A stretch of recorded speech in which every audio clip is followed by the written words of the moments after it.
really take note of how fall line and what he's linking at the top section here is unbelievable. Kyle Strait, here we go.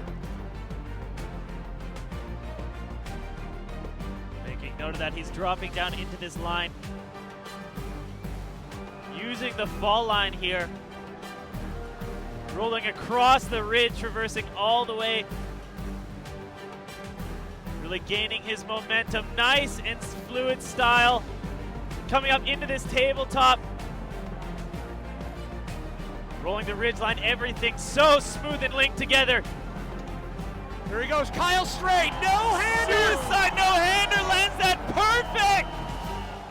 Kyle Strait, that's just hit it yesterday. Right at the end of practice when the light was going down, manualing across, so much flow from this.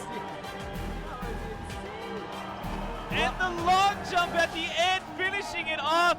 Wooden features all at the bottom, the largest ones built on course, and as well the top part of his section linked up right through that exposed fall line. 2004 Red Bull Rampage champion Kyle Strait just checks another one off the box and tricks it off the top of the Oakley Icon Center. I mean, from 2004 to 2013, it's a big difference. It's a really big difference. I mean, back then, I mean, we dug a little here and there if we wanted something changed, but now it's like you build a line, and you build it well, you know, because it's gnarly. First game plan was to set myself up to be dialed into the big drop, and that's what we did.